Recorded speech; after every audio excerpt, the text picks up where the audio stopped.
디모데후서 2장 1절에서 7절 말씀을 함께 같이 보시겠습니다.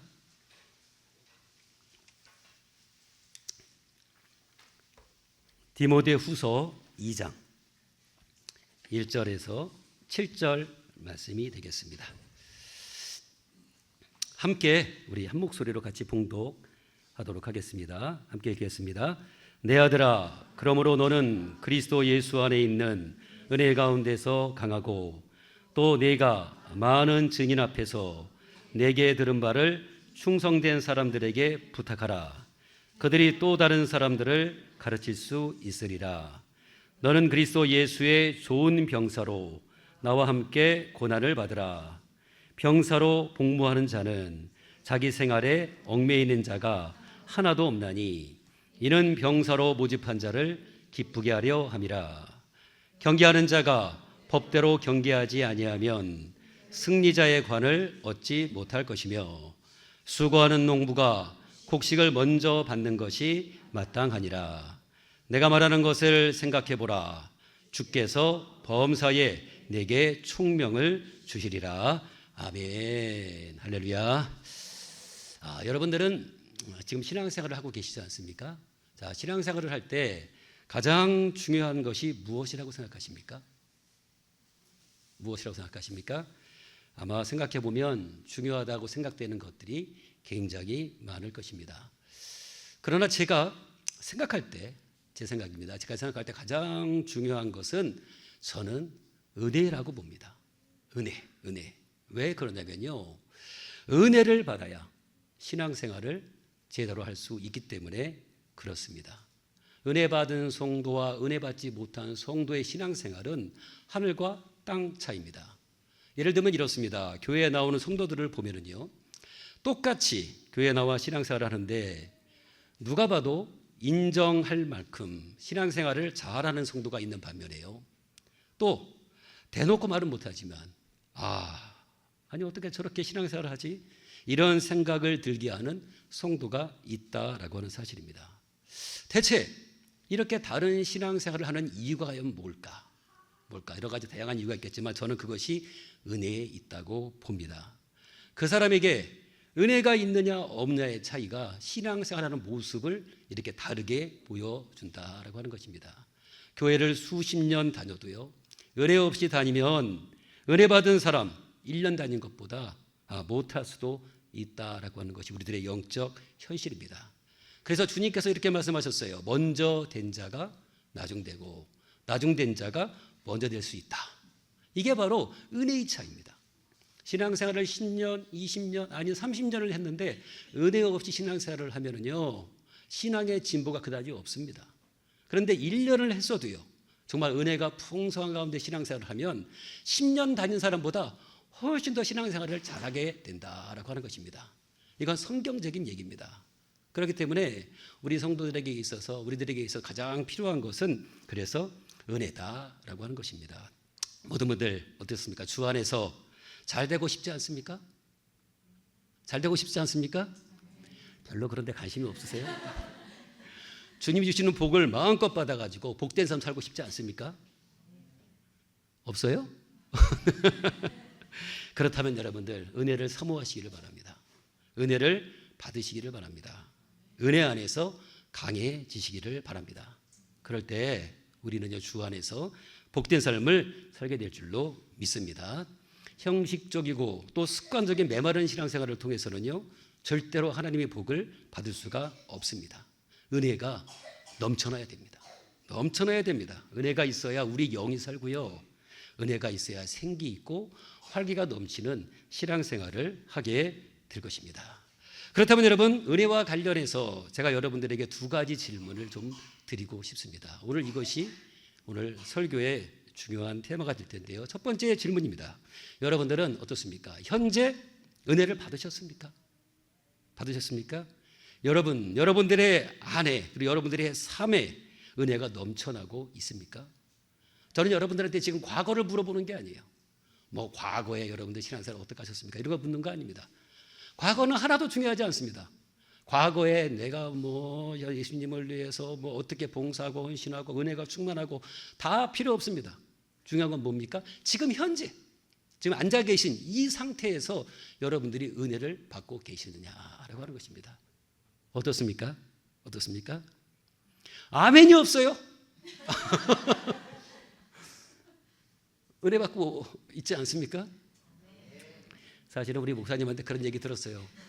우리 교회는 아멘을 안 합니다. 이미 얘기를 들어서 그렇게 놀랍지 않습니다. 근데 아멘 하시는 게 영적 유익에 좋습니다.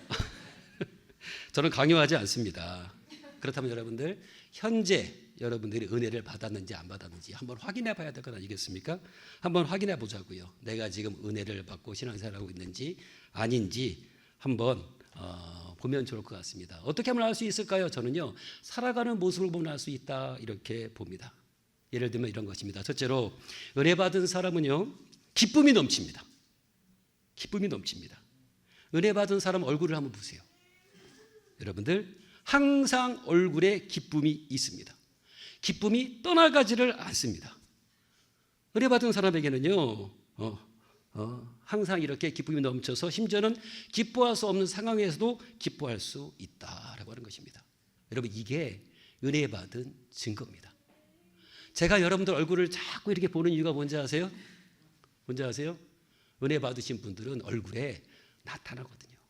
나타나거든요. 기쁨이 넘친다라고 하는 것이고요. 두 번째, 은혜 받은 증거가 뭔지 아십니까? 만족입니다. 만족. 그러니까 우리의 삶이라고 하는 것이 여러분 아시겠지만 늘 풍족할 수는 없습니다. 늘 만족할 수 없습니다. 하지만 은혜가 임하면요, 신기하게도 부족한 것 투성이인 삶인데도 그 안에서 만족하는 법을 배웁니다. 아주 신비롭습니다. 내 은혜가 내게 족하다 하셨잖아요. 그러니까 이런 사람은요, 입에서 늘 감사가 떠나지를 않습니다. 결국 여러분, 감사 잘하는 분이 은혜 받은 분입니다. 할렐루야. 그렇죠? 만족하게 된다 그 얘기예요. 내 삶의 형편과 상황이 어떠하든지 간에 그분의 입에서는 늘 감사가 나와요. 잘 돼도 감사, 못 돼도 감사, 병이 났는데도 감사, 사업에 실패했는데도 감사. 이게 다 뭘까요? 내가 은혜 받은 증거입니다. 한번 여러분 점검해 보시기를 바랍니다. 세 번째가 뭔지 아십니까? 여러분, 평안입니다. 평안. 은혜 받으면 마음에 평안이 임합니다. 여러분, 세상은 요란합니다. 시끄럽습니다. 거친 폭풍우가 나를 잡아먹으려고 몰려옵니다. 그래서 마음이 불안할 수 있습니다. 그런데 신기하게도요, 은혜가 임하면 은혜가 내 마음을 붙잡아 주니까 그런데 마음이 평안합니다. 신기한 겁니다. 이게 다 무엇입니까? 이게 바로 은혜가 우리 안에 있기 때문에 나타나는 현상입니다. 기쁨이 넘치고 만족함이 있고 평안이 넘치는 모습이 바로 은혜 받은 모습이다라고 하는 것입니다. 어떠세요? 어떠세요? 스스로 점검해 보세요. 스스로 물어보지 않겠습니다. 반면에 우리의 삶에 은혜가 메마르면 나타나는 현상이 있습니다. 이것도 아셔야 돼요. 첫째가 뭔지 아십니까? 바로 근심과 걱정과 염려입니다. 근심, 걱정, 염려. 그러니까 은혜가 메마른 사람들은요, 별거 아닌 것을 가지고도 늘 걱정하고 염려합니다. 그러니까 얼굴이 어때요? 어두워요. 얼굴이 근심으로 가득합니다. 가득합니다. 꼭 무슨 큰일이 난 것처럼 얼굴이 어두워요. 말을 걸지 못할 정도로 어두워요. 이유가 뭔지 아세요? 은혜가 메말라서 그래요. 두 번째가 뭔지 아십니까? 불평과 원망입니다. 은혜 없는 사람은요, 매사가 다 불평, 불만거립니다. 그러니까 입만 열면 불평하는 거죠. 충분히 그 안에서도 감사할 수 있는 것들을 찾을 수 있는데도 찾지 못해요. 그냥 불평하고 마는 거예요. 그냥 원망하고 마는 것입니다. 그러니까 이런 사람은 감사하고는 담을 쌓고 사는 사람인 거죠. 그래서 여러분, 목사님들이 성도님들의 영적인 상태를 체크할 때 어떻게 하는지 아십니까? 무슨 40일 금식 기도를 하고 나서 이 성도가 지금 은혜가 풍성하구나 아니구나 이런 건 아는 게 아니에요. 그냥 얼굴 한번 보고 말 한번 시켜보면 압니다. 지금 성도의 영적 상태를 압니다. 뭘 하나 물어봤는데 목사님 그래도 너무 감사해요. 하나님의 은혜예요. 하나님이 다 지금 지켜주시는 것 같아요. 힘든데 어려운데도 살아갈 힘을 주시는 것 같아요. 은혜가 풍성한 성도예요. 근데 목사님하고 대화하는 목사님 너무 힘들어 죽겠어요. 왜 나만 이런 고통이 있는 거죠? 하나님은 왜 나만 이렇게 괴롭게 만들어 주시는 거죠? 너무 힘들어 죽겠어요. 나 이러다가는 하나님도 떠날 것 같아요. 하나님 살아계신 거 맞아요. 은혜가 없어서 이런 말을 하는 것입니다. 여러분, 이런 말이 있습니다. 사랑과 기침은 감출 수가 없다. 들어보셨죠?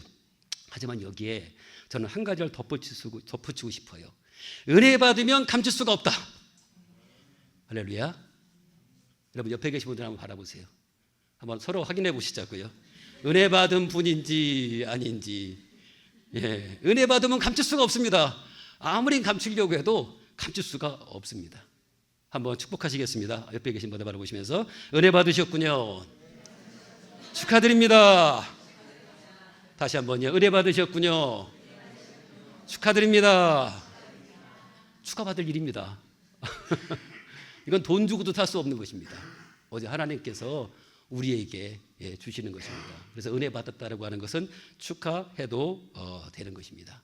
두 번째 질문을 드리겠습니다. 자, 이렇게 은혜를 받았다면, 그렇다면 은혜 받은 자로서 현재, 또 현재입니다. 현재 그에 합당한 삶을 살고 계십니까? 사실 오늘 말씀의 키포인트는 바로 여기에 있습니다.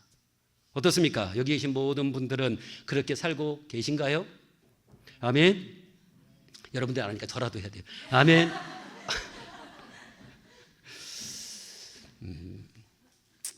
그런 의미에서 오늘은요, 내가 은혜 받은 자로서 은혜에 합당한 삶을 살고 있는지 스스로 한번 점검해보는 그런 시간을 갖고자 합니다.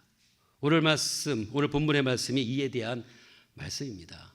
여러분, 우리가 함께 읽은 디모데 후서는요, 사도 바울이 아끼고 사랑하는 제자 디모데에게 보낸 일종의 목회 서신입니다. 현재 디모데는 어디에 있냐면요, 에베소 교회에 있습니다.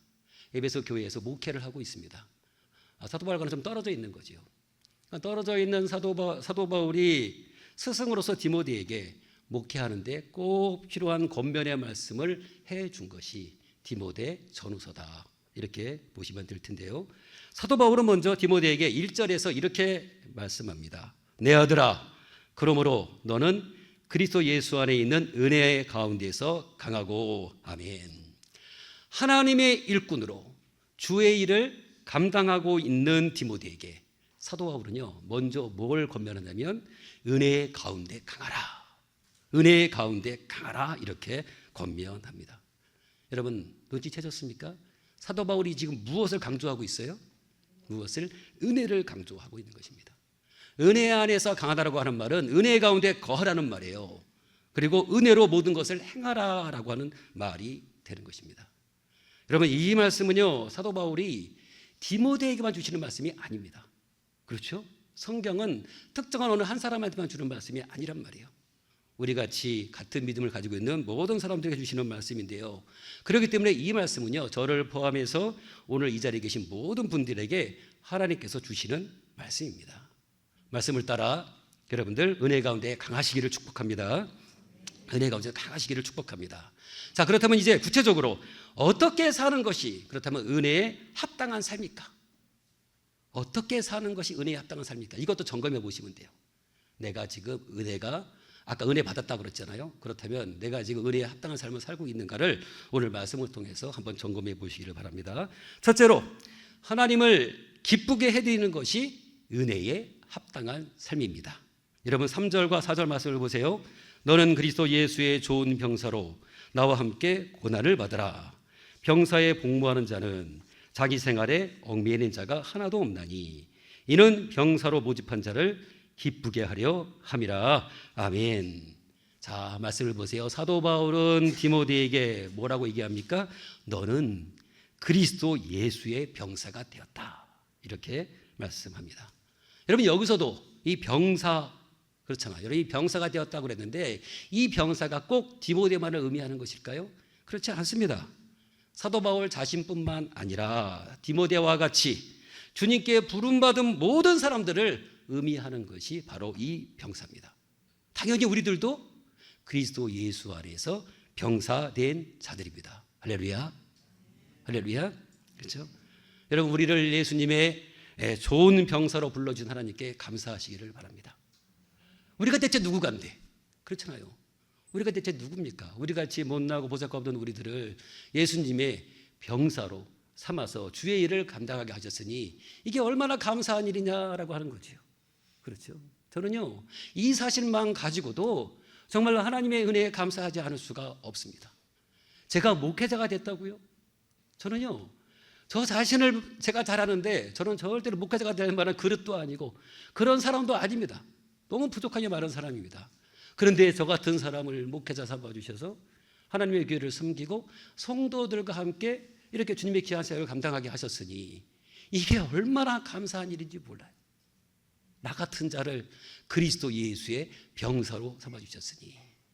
여러분들 마찬가지 아닙니까? 솔직히 우리들 뭐 볼 것이 뭐가 있겠습니까? 뭐 드러날 것이 뭐가 있겠습니까? 사실 우리보다 뛰어난 사람들, 믿지 않는 사람들 굉장히 많습니다. 그런데 그런 사람들은 부르지 않고 하나님께서 나 같은 자를 불러서 이렇게 하나님의 거룩한 백성을 삼아주셨으니 너무너무 감사한 거죠. 여러분 감사하세요? 감사하세요? 감사하셔도 됩니다. 아니 감사해야 합니다. 해야 합니다. 진짜로. 하나님의 은혜가 아니면 우리는 절대로 이 자리에 지금 앉아 있을 수가 없는 것입니다.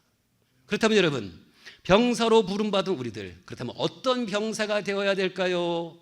어떤 병사가 되어야 될까요? 이렇게 생각하시면 됩니다. 여러분, 우리를 병사로 불러주신 분이 누구시죠? 여호와 하나님이시잖아요. 그러니 우리를 병사로 불러주신 여호와 하나님을 기쁘게 해드리는 병사가 되면 되는 것입니다. 그런 병사가 바로 주님 앞에서 좋은 병사가 되는 것입니다.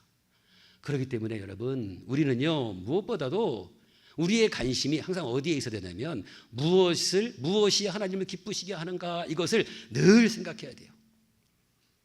하나님을 기쁘시게 하는 게 과연 무엇인가, 이것을 생각하면서 그 일에 최선을 다해야 될 책임이 바로 우리에게 있다라고 하는 것입니다. 그렇다면 조금 더 들어가 보자고요. 자, 우리를 불러주신 하나님을 그렇다면 가장 크게 기쁘게 해드리니 과연 무엇일까? 무엇일까? 저는 두말하면 잔소리라고 생각합니다. 바로 영혼을 구원하는 일. 그렇죠? 복음 전하는 일, 이 일보다 하나님이 기뻐하시는 일은 없다, 이렇게 봅니다. 이유가 뭔지 아십니까? 여러분, 한 영혼의 가치가 얼마나 귀한지 아세요? 주님은 말씀하셨어요. 한 영혼의 가치가 천하보다 귀하다고 그러셨어요. 하늘과 땅이 합친 그 모든 것들을 다 한 것보다 한 영혼의 가치가 귀해요. 정말 소중한 영혼이에요. 그런데 그 소중한 영혼이 지금 죽어가고 있어요. 지옥을 향해서 달려가고 있어요. 어느 누구도 그 영혼에 대해서 관심이 없고, 그래서 만약에 지옥의 불에 빠져버린다면 하나님 얼마나 슬퍼하시겠습니까? 그런데 갑자기 어느 사람이 나타나가지고 그 사람을 건져냅니다. 구원해냅니다. 그래서 구원을 받게 합니다. 여러분, 이런 사람을 하나님께서 기뻐하지 않겠어요? 기뻐하지 않겠어요? 너무너무 기뻐하시는 일이죠. 그러니까 은혜 받은 자가 해야 될 가장 중요한 일은요, 저는요 복음을 전하는 일이다, 이렇게 봅니다. 여러분, 사도 바울의 삶을 생각해 보십시오. 자신의 삶을 정말 복음을 전하는 데에 불태웠던 사람이지 않습니까? 사도 바울의 일생은 오직 복음 전하는 것, 이것으로 귀결된 그런 삶을 살았습니다. 복음을 전하면서 여러분, 말로도 할 수 없는 고난과 역경과 어려움을 겪었잖아요. 하지만 그는요, 주님이 이 일을 위해서 나에게 은혜를 주셨다, 이렇게 믿고 죽기까지 복음을 전하는데 힘을 썼습니다. 어떻게까지요? 죽기까지. 왜요? 하나님이 나에게 은혜를 주신 이유가, 목적이 바로 여기에 있다고 본 거예요. 그러니까 자신의 목숨도 아까워하지 않는 거예요. 내가 받은 은혜에 생각한다면 복음을 전하다 죽는 것은 아무것도 아니다 생각한 거예요. 그러니 여러분, 하나님이 사도 바울을 얼마나 귀하고 기쁘게 여기셨습니까? 마찬가지입니다. 여러분, 복음 전하는 일을 무슨 사도 바울과 같은 사역자만 해야 되는 일로 생각하시면 안 됩니다. 무슨 은사 받은 사람만 해야 된다 생각하시면 안 됩니다. 우리도 은혜 받은 자들이잖아요. 그러니 마땅히 사도 바울과 같이 복음 전하는 일에 앞장서야 될 줄로 믿습니다. 어떻습니까? 우리 새순교회는 복음 전하는 일에 열심을 다하고 계신가요? 1년 동안 가장 많이 복음 전하신 분이, 전도하신 분이 몇 명이나 되시나요? 목사님? 성도 중에서 혹시 5명 전도하신 분 계십니까? 10명 전도하신 분 계십니까? 20명? 너무 제가 조금하게 했나요? 전하셔야 됩니다. 전하셔야 됩니다. 뭐 사도 바울처럼 멀리 가서 복음을 전하지는 못한다 할지라도 우리가 처한 상황과 환경에서 최선을 다해 복음을 전해야 합니다. 왜요? 그것을 하나님이 가장 기뻐하시기 때문에 그렇습니다. 영혼 구원한 일, 복음 전한 일을 우리가 행하지 않는다면 아무리 다른 일들 다 잘했어도 분명히 하나님 앞에 가서 책망을 받을 것입니다. 성경이 분명히 말하고 있어요. 때를 얻든 때를 얻지 못하든, 이 말은 뭐예요? 때와 상관없이 열심히 복음을 전하라고 하는 얘기죠. 우리들은 기회를 봐서 전하잖아요. 그렇죠? 내가 아는 사람, 복음이 먹힐 만한 사람, 이런 사람들에 봐서 전하잖아요. 성경은 그렇게 말하고 있지 않아요. 어떤 사람에게든지 어떤 상황 가운데 있든지 간에 전하라 그러는 거예요. 여러분, 왜 말씀을, 복음을 전하고 나서 왜 걱정을 하세요? 아, 이 사람이 올까 안 올까? 왜 이런 걱정을 하세요? 이런 걱정하실 필요가 하나도 없는 거죠. 왜요? 우리는 씨를 뿌리는 자고 나게 하시는 분은 하나님이시기 때문에 그런 거죠. 우리의 사명은 뿌리는 일이에요. 그냥 뿌리면 돼요. 그냥 전하면 돼요. 막무가내로 무식하게 만나는 모든 사람들에게 듣든 안 듣든 그 사람의 반응이 어떻든 상관없이 전하기만 하면 되는 것입니다. 그럼 그 다음부터는 누가 일하세요? 누가 일하세요? 성령께서 일하시는 것입니다. 전도 참 쉬운 것입니다. 그렇죠? 우리가 어떤 결과물을 내야 된다고 한다면 어려운 일이지만 우리가 할 일은 전하기만 하면 되는 거예요. 무조건. 세상에 이렇게 쉬운 일이 어디 있어요? 그렇잖아요. 그 다음부터는 성령께서 알아서 하시는데, 근데 문제는 뭐예요? 오늘날 성도들이 복음을 안 전한다는 거예요. 안 전한다는 거예요. 입을 꽉 다물고 있다는 것이 그게 문제인 것입니다. 전하셔야 됩니다. 여러분, 지금 이 인원에 만족하시면 안 됩니다. 우리 교회는 이 정도면 됐어. 더 많이 오면 예배 드릴 때 불편할 것 같아. 앉을 자리가. 그러니까 오후 예배가 이 정도니까 뭐 낮 예배는 얼마나 많이 왔겠어요. 그러니까 우리 교회는 이 정도면 됐어. 여러분, 이렇게 생각하시면 안 돼요. 그렇죠? 차고 넘치셔야 돼요. 차고 넘치셔야 돼요. 그럼 하나님께서 더 넓은 장소로 하나님께서 또 이전해 주시는 것입니다. 그렇죠? 그리고 뭐 나는 내가 아는 다른 사람들 알아서 할 거야. 여러분, 이런 생각 가지시면 안 됩니다. 여러분도 은혜 받으신 분들이잖아요. 은혜 받았으면 은혜에 합당한 삶을 살아야 되는 거죠. 첫 번째가 이겁니다. 은혜에 합당한 삶을 사는 사람들은 바로 복음을 전하는 일에 열심을 다한다. 그러면 은혜만 받고 그냥 가만히 계시면 안 돼요. 그 은혜를 세상을 향해서 여러분, 내가 은혜 받았어요라고 하는 것들을 선포할 수 있어야 됩니다. 그걸 하나님이 기뻐하시는 것입니다. 그래서 은혜 주신 거예요. 뭐 그냥 앉아가지고 여기 앉아가지고 그냥 우리들끼리 좋아라 이러라고 은혜 주신 게 아니에요. 아니에요. 내가 받은 그 은혜를 전하라고. 전할 때 그것이 복음에 합당한 삶이 되는 것입니다. 오늘 이 자리에 여러분들 함께 말씀을 통해서 함께 은혜를 나누고 있는데, 오늘 이 말씀을 들으신 모든 분들은 2023년도가 지나기 전에 한 분씩 꼭 전도하시기를 바랍니다. 전도하시기를 바랍니다. 아멘. 이게 아니라 아멘.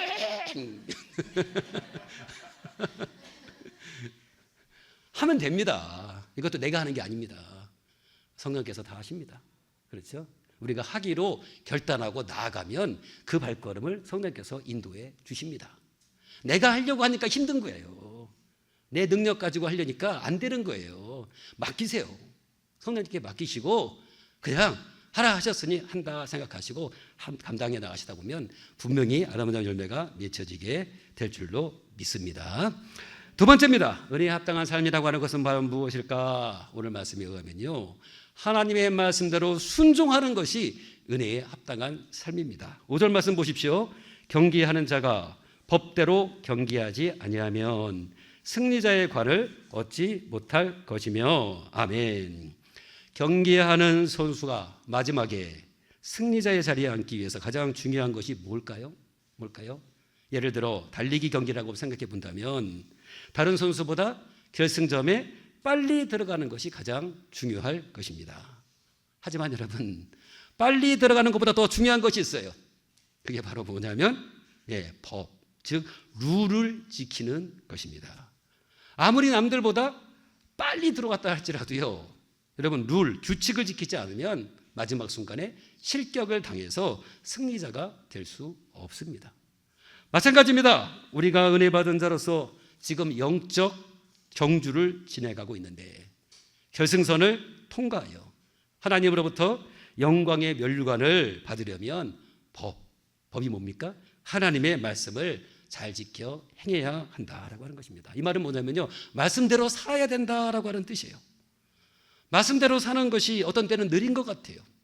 그리고 믿지 않는 사람 눈에는 어리석어 보일 수도 있습니다. 하지만 우리는요, 그 말씀의 법을 따라 살아야 그것이 은혜 받은 자의 삶의 모습이 되는 것입니다. 은혜 받았다라고 하는데요, 어떤 성도들 보면 하나님의 말씀에 순종하지 않는 분들이 있어요. 말씀대로 살지 않는 분들이 있어요. 여러분, 잘못된 겁니다. 그건 잘못된 은혜를 받은 것입니다. 내가 은혜를 받았다면 하나님의 말씀을 따라 순종하는 삶을 살아야 되는 거죠. 여러분들, 하나님이 주일 성수하라 하셨으니까 어떻게 됩니까? 주일 성수하면 되는 것입니다. 다른 이유 찾을 거 없어요. 아니, 왜 주일 성수를 해야 되지? 꼭 그 시간에 가야 되나? 물을 것도 없어요. 왜? 하나님이 명령하셨잖아요. 말씀하셨잖아요. 말씀을 따라 우리는 그냥 주일 성수하면 되는 것입니다. 11조 하라 하셨잖아요. 그렇잖아요. 그러니까 11조 하는 것입니다. 어떻게 해야 됩니까? 뭐 해야 됩니까? 몇 퍼센트 더 드려야 됩니까? 이런 거 필요 없어요. 그냥 하나님께서 11조 하라 하셨으니 순종하는 마음으로 그냥 하는 거예요. 원수라도 사랑하라 하셨잖아요. 사랑하는 거예요. 내가 싫어도 마음에 안 들어도 하나님이 말씀하셨으니 말씀을 따라 그냥 사랑하는 거예요. 봉사하라 하셨잖아요. 그러니까 봉사하는 거예요. 복음 전하라 하셨잖아요. 그냥 복음 전하는 것입니다. 여러분, 이런 모든 것들이 사람이 만든 제도입니까? 아니지 않습니까? 하나님이 하신 말씀이고 하나님이 하신 명령들 아닙니까? 그러니까 힘들어도 귀찮아도 어떤 때는 손해를 좀 보더라도 다른 사람들에게 믿는 것으로 해서 무시를 당하거나 조롱을 당해도 우리는 그렇게 말씀대로 살아야 되는 것입니다. 이게 바로 뭐라고요? 이게 은혜에 합당한 삶이 되는 것입니다. 세상은 종종 우리에게 말씀대로 사는 것이 어리석은 일이라고 말합니다. 그렇게 살아서는 절대 앞서갈 수 없고 성공할 수 없다, 이렇게 말합니다. 오히려 수단과 방법을 가리지 말고 편법을 써서라도 좋은 결과만 만들면 된다라고 주장합니다. 그러나 여러분, 하나님은요, 그렇게 말씀하지 않았습니다. 하나님은 우리에게 세상의 방법을 따르지 말고 말씀의 법을 따라가라, 이렇게 말씀하셨습니다. 그렇기 때문에 우리는요, 아무리 우리에게 이익이 되는 것이라 할지라도요, 말씀에서 떠난 것이라면, 즉 하나님이 싫어하는 것이라고 한다면 과감히 포기할 수 있어야 합니다. 왜냐하면 말씀대로 사는 것이 세상의 성공보다 더 중요한 것이기 때문에 그런 것입니다. 아무리 세상에서 소위 성공이라고 하는 것을 이루었다 할지라도 하나님이 인정하지 않는 성공이라고 한다면 그것은 모래성과 같고 신기루와 같은 것이기 때문에 그런 것입니다. 그렇기 때문에 우리는요, 늘 말씀대로 살아가야 되는 것입니다.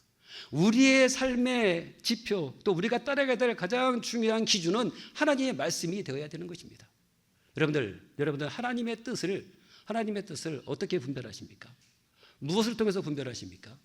어떤 분들은 하나님의 뜻을 알기가 너무나도 어려워요, 이렇게 말하시는 분들이 있어요. 저는 이해가 안 됩니다. 아니, 왜 하나님의 뜻을 알기가 왜 이렇게 어렵습니까? 우리에게 하나님의 말씀이 있고 이 말씀 속에 하나님의 뜻이 다 계시되어 있는데, 성경만 보면 하나님의 뜻이 다 들어있는데 뭐가 어렵습니까? 성경 말씀은 보지 않고 이상한 것들을 찾아다니니까 하나님의 뜻이 안 보이는 거지요. 하나님의 말씀을 알고 하나님 말씀대로 순종하면 하나님의 뜻은 너무나도 분명하고 명확한 것입니다. 왜 자꾸 타협을 하려고 하세요? 왜 자꾸 나한테 하나님의 말씀을 맞추려고 하시냐고요? 내 상황과 환경에다가 왜 맞추려고 하냐고요? 그러니까 안 되는 거예요. 그런 분은 은혜가 없는 분이에요. 근데 그 은혜가 있는 분들은 어떠한 상황 가운데든지 간에 그 상황을 말씀에다 맞추는 거예요, 포커스를. 그래서 말씀이 뭐라고 말씀하고 있지? 이 상황에서 하나님이 내가 어떻게 하길 바라시는 것이지, 원하시는 것이지? 그럴 때 말씀을 찾아보시고, 말씀을 찾는 능력과 지혜가 없으면 목사님에게 여쭤보시고, 그래서 말씀 안에서 하나님의 뜻을 발견해 나갈 때 그게 바로 은혜 받은 삶, 은혜에 합당한 삶을 사는 모습이 될 수 있는 것입니다. 여러분들, 하나님의 말씀, 이 말씀은 우리에게 생명의 말씀입니다. 능력의 말씀입니다. 말씀이 없이는 우리는 무력한 자가 될 수밖에 없어요. 그래서 이 말씀을 늘 가까이 하셔야 됩니다. 또 물어보고 싶어요. 여러분들 올해 성경 몇 번이나 읽으셨습니까? 아까는 전도 물어봤고 오늘은 말씀 몇 번이나 읽으셨습니까? 일에 통독하셨습니까? 한번 손 들어보세요. 네. 나 읽었는데 부끄러워. 아니에요. 손 들어보세요. 진짜로. 4분. 이러면 안 됩니다. 진짜 안 됩니다. 중직자들은 더더욱이나 성경 읽는 것을 게을리하면 절대 안 됩니다. 제가 얘기를 들으니까 우리 세순교회는 정말 새벽 기도에 열심이고 기도 생활을 열심히 하신다라고 하는 얘기를 들어서 제가 너무 부러워하고 정말로 좋은 교회다 이런 생각이 들었는데 오늘 성경 읽은 걸 보니까 너무 실망스럽습니다. 우리 목사님이 기도를 많이 강조하시는데 성경 읽는 거 이런 거에 대해서는 별로 강조를 안 하신 것 같아요. 성경 읽으셔야 됩니다. 최소한 여러분은 1년에 1독을 하셔야 되고요. 어떤 분은 그러시더라고요. 자기 나이 수만큼 읽어야 된다. 자기 나이만큼. 저는 공감합니다. 1년에 1독하면 자기 나이 수만큼 읽는 것이 되는 거잖아요. 그러니까 지금까지 못 읽으신 분들은 좀 분발하셔가지고 자기 나이 수만큼 성경을 좀 읽으세요. 우리 교회 성도 중에 한 분은요 성경을 100독 하신 분이 계세요. 우리 권사님 100독 이번에 넘겨서 102독 하셨대요. 102독. 이게 자랑하는 게 아니라 저도 그 권사님을 바라보면서 늘 경외심을 갖습니다. 저도 그렇게 못하니까. 근데 여러분 성경을 멀리 하시면 절대 안 됩니다. 정말로. 하나님의 은혜가 여러분 뭘 통해서 오는지 아세요? 하나님의 말씀을 통해서 옵니다. 물론 기도를 통해서도 오지만 하나님의 말씀을 통해서 오는 것이 더 확실합니다. 그래서 말씀을 늘 가까이 하시면 은혜를 받게 되어 있어요. 근데 말씀 보지 않으면 여러분 은혜의 원천이 하나님의 말씀인데 어디서 은혜를 받으려고 하세요? 바쁘세요? 아니면 뭐 눈이 안 좋으시고 뭐 노안이 오고 이게 성경책이 안 보여서 그러세요? 요즘은 걱정할 필요가 없어요. 라디오 틀으면 성경 읽기도 나와요. 핸드폰 딱 들면 성경 읽기 프로그램도 있어요. 이거 읽어줘요 대신. 얼마나 좋은 시대인지 몰라요. 그러니까 여러분 성경을 참 가까이 하셔야 됩니다. 가까이 하셔서 정말로 하루 1년에 최소한 1독 정도는 하셔야 됩니다. 아멘. 이거 우리 교회가 제 교회가 아니니까 이렇게 말씀 막 드리는 거예요. 눈치 보지 않고. 어차피 저야 뭐 한 번 하고 가면 그만이니까. 하나님의 뜻만 계시하고 가면 되는 거니까요. 그렇죠? 우리 성도들한테는 왜냐면 제가 우리 성도들 사정을 다 하잖아요. 형편을 다 아니까 어떤 데 그런 말 하기도 미안할 때가 있어요. 너무 힘들게 사는데 정말로 힘들게 사는데 막 그렇게 막 다그치기가 어려울 때도 있어요. 하지만 저는 여러분들 사정의 표를 모르잖아요. 그러니까 하나님의 뜻을 전하기 너무 좋아요. 있는 그대로 전하는 것뿐이에요. 읽으셔야 삽니다. 아시겠죠? 읽으시기를 바랍니다. 기도도 열심히 하시고 그리고 하나님의 말씀 절대 놓지 마세요. 이거 늘 가까이 하세요. 더 좋은 건 암기하는 거예요. 암송하세요. 암송하시면 더 큰 은혜가 됩니다. 그래야 진짜 어려울 때 성경 말씀이 막 떠오른다니까요. 여러분 그때 막 힘이 나는 거예요. 용기를 얻는 거예요. 근데 기억하고 있는 말씀이 하나도 없으면 여러분 그 힘들고 어려운 순간에 어떻게 하시겠냐고요. 근데 성령께서 하나님 말씀 생각나게 하신다고 그랬잖아요. 뭐 밑바탕에 뭐가 있어야 생각이 나죠. 읽은 게 없는데 무슨 생각이 나겠어요. 하나님 말씀을 늘 가까이 하시고 읽다 보면 그때는 기억나지 않았던 것이 필요할 때 이게요 무슨 빼먹는 것처럼 꽃감 빼먹는 것처럼 딱딱딱딱 떠오릅니다. 그래서 그 말씀을 통해서 힘을 얻고 용기를 얻어서 그 현실을 이겨나갈 수 있게 되는 것입니다. 은혜에 합당한 삶은 다른 게 아닙니다. 막 신비로운 거 이런 거 따지지 마시고 이렇게 하나님의 말씀을 늘 가까이 하시면서 말씀으로 충만한 모든 분들 다 되시기를 바랍니다. 세 번째입니다. 은혜 받은 자의 삶은 어떤 삶이 될까? 하나님께 충성하는 것이 은혜 받은 자의 삶입니다. 오늘 6절 말씀 보세요. 여러분 6절. 수고하는 농부가 곡식을 먼저 받는 것이 마땅하니라. 아멘. 여러분 농부가 풍성한 수확을 하려면 어떻게 해야 될까요? 풍성한 수확이 저절로 됩니까? 가만히 있으면 열매가 주렁주렁 맺힙니까? 그렇지 않습니다. 풍성한 수확을 얻기 위해서는 농부가 정말로 많은 수고와 노력을 기울여야만이 풍성한 수확을 얻을 수가 있습니다. 당연한 것입니다. 그냥 되어지는 것은 아무것도 없는 것입니다. 하늘나라 법칙도 마찬가지입니다. 은혜 받은 자로서 은혜에 합당한 삶을 통해서 보다 더 많은 열매를 맺으려면 하나님을 위해 수고하고 애쓰는 것을 마다하지 말아야 합니다. 그렇다면 여러분, 우리가 수고하고 애쓰고 봉사하고 충성해야 할 곳이 어딜까요? 어딜까요? 예, 바로 주님의 몸된 교회입니다. 주님의 몸된 교회입니다. 교회는 그냥 평범한 곳이 아닙니다. 주님의 몸입니다. 주님의 몸된 교회 안에 있는 가지된 모든 성도들이 이 안에서 은혜 받아서 풍성한 열매를 주렁주렁 맺혀가야 된다는 거죠. 그래서 교회에서의 봉사와 헌신이 그래서 중요한 것입니다. 여러분들, 교회에 필요 없는 사람이 있을까요, 없을까요? 교회에 필요 없는 사람이 있을까요, 없을까요? 너무 쉽죠? 없습니다. 여러분, 그거 아셔야 됩니다. 여러분들이 지금 이 자리에 앉아 계신 것은 하나님께서 필요가 있어서 여러분들을 이곳으로 불러주신 것입니다. 우리 제주 명성교로 불러주시지 않고 세순교회로 여러분들을 불러주신 것은 뭔가 하나님의 거룩한 뜻이 있어서 여러분들을 이곳으로 불러주신 것입니다.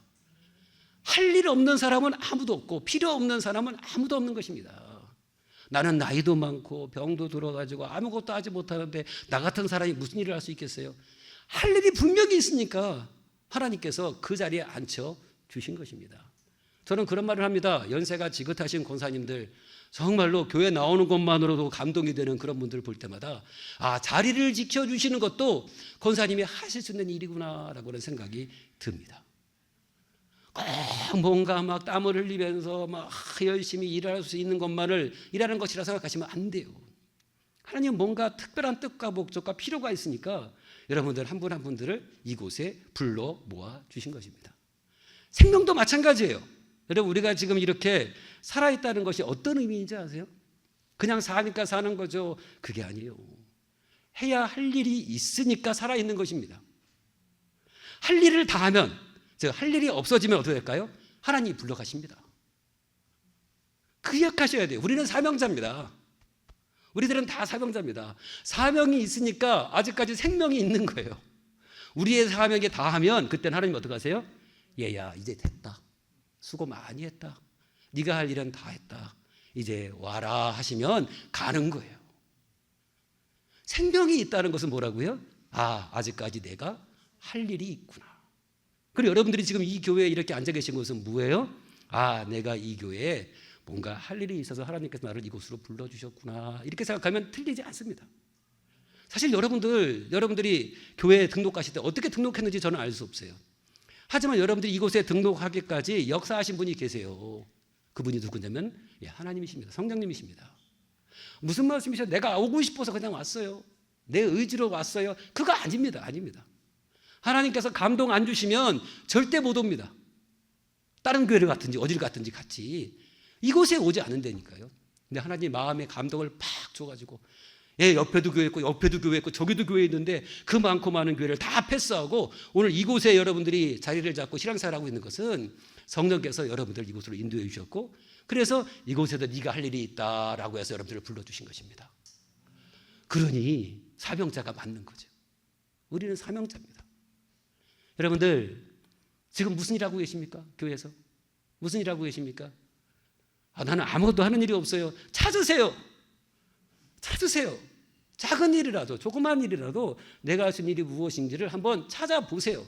그리고 그 일에 헌신하시면 됩니다. 앞에 나와서 막 찬양하고 아이들 막 가르치고 이런 일만 생각하지 마시고 교회에 해야 될 일이 너무나도 많습니다. 어떤 분들은 그것도 못하고 이것도 없고 나는 아무 은사도 없는데요. 그러면 기도하세요. 기도하라고 불러주신 거예요. 자리 지키고 기도하라고 하나님께서 불러주신 거예요. 그러니까 자기가 무슨 일을 해야 될지를 좀 아시고 그 일에 최선을 다하는 것이 하나님 앞에서 충성된 삶이고 하나님을 기쁘시게 하는 삶이 되는 것입니다. 여러분들을 불러주신 분은 여호와 하나님이십니다. 그리고 하나님께서 뜻하심과 계획하심이 있어서 지금 여러분들 이곳으로 인도해 주신 줄로 믿습니다. 그렇다면 어떻게 됩니까? 내가 할 수 있는 최선을 다해서 무엇이 하나님을 기쁘시게 하는 일을 잘 판단하셔서 그 일에 최선을 다하신다면 그것을 하나님께서는 기뻐하시고 그것을 통해서 하나님께 더 큰 은혜를 우리에게 부어 주실 줄로 믿습니다. 설교가 끝날 때까지 아멘 안 하시는데 안 하셔도 하세요. 네, 여기 계신 모든 분들을 예수님의 이름으로 축복합니다. 우리 모두 은혜에 합당한 삶을 살아갑시다. 그렇죠? 더 열심히 복음 전하는 삶을 살아갑시다. 하나님의 말씀 붙잡고 말씀에 순종하며 삽시다. 주님의 몸된 교회를 세우는 수고를 마다하지 말고 여러분 헌신하고 그리고 충성하며 삽시다. 이런 모습들을 우리 아버지 하나님께서 기뻐하시리라 믿습니다. 정말 주님 뵙는 그날까지 저는 얼마 안 남았다 생각해요. 주님 뵙는 그날까지 우리가 있는 이 자리에서 정말 최선을 다해 하나님을 잘 섬겨 우리의 남은 생에 정말 후회함 없이 하나님 나라에 갈 수 있는 그런 은혜가 여러분들 모두에게 있어지기를 예수님의 이름으로 축원합니다. 기도하시겠습니다. 하나님 아버지 은혜를 감사합니다. 하나님 우리에게 은혜를 주셔서 감사합니다. 우리에게 주신 은혜 정말로 하나님이 기뻐하신 일에 잘 사용되게 하시고 우리 모두가 후회 없는 그런 인생을 살아갈 수 있도록 하나님께서 더 큰 은혜를 우리들에게 부어 주옵소서. 감사를 드리며 예수님의 이름으로 간절히 기도드리옵나이다. 아멘.